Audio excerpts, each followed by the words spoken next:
Couple of tough finishes to playoff runs for the Saints the last 2 years, the Minneapolis Miracle and then the debacle in the Superdome with the non-call that kept the Saints from getting back to the Super Bowl. And Chris Sims, as we continue on this Thursday edition of PFT Live, we're taking a look at the Saints off-season. And Drew Brees still there. That's not a surprise. They restructured his contract to kick the can on some of that $30+ million in cap space he was going to have. Mark Ingram's out. Latavius Murray is in. Not a lot of other movement. I think the most significant signing, the arrival of tight end Jared Cook, a guy the Raiders very much wanted to keep, a guy who has shown flashes of brilliance in the past, and a guy that I think Drew Brees is going to need to complement what they can do on the outside of the receiver position. Yeah, no doubt about it. I mean, Jared Cook, they haven't had a legit tight end like this since Jimmy Graham left.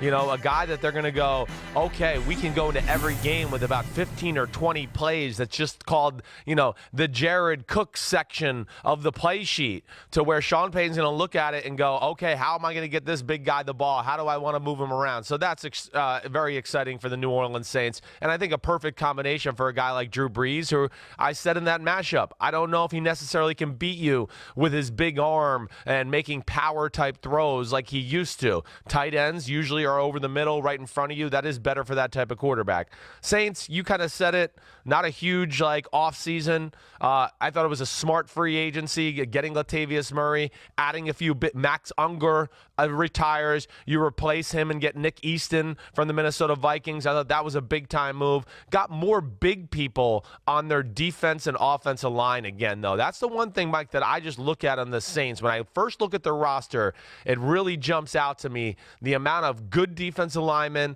and the amount of good offensive linemen they have. They're about top 5 in both areas in football, and that is always going to give them a chance against no matter who they play.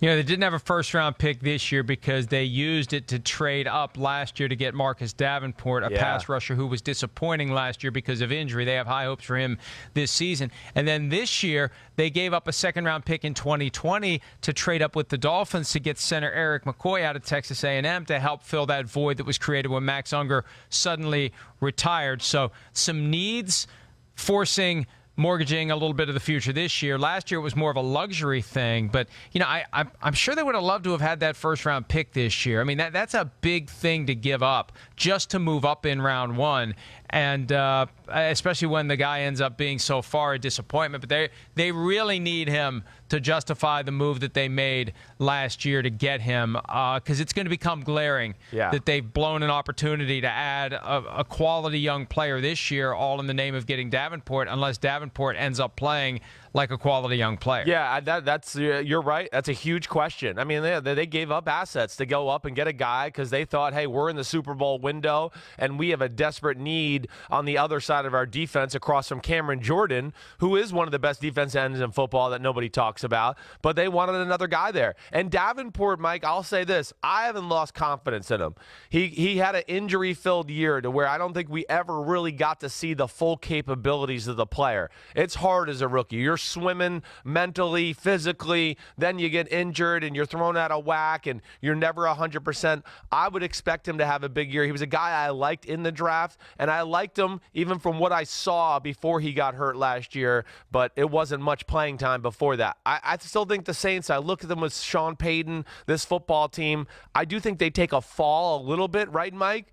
But I still think they're going to go to the playoffs. Like, if you made me pick, there's no way I can't sit here and take Sean Payton, Drew Brees, and some of these big studs they got up front on both sides of the ball and not pick them to get in the NFC playoffs. I think the reality is, and this is a theme that we've been discussing, that something happened with Drew Brees last year during the season. They better hope it was an injury, because injuries heal. If it was a decline due to the fact that he's now 40, and week 6, week 10, it became most noticeable the night they ran into the Dallas Cowboys buzzsaw after they had been racking up points. But maybe week 6 is when the evidence of it first started to show up. And, with franchise quarterbacks, the challenge is for the coach to come up with easy touchdowns, easy wide open plays, draw up plays that make the quarterback look good, and then the quarterback sometimes will make throws that make the coach look good. Right. I just don't know how much of that Brees can do now. And as you've said in the past, it may be that Sean Payton's going to have to draw up some brilliant plays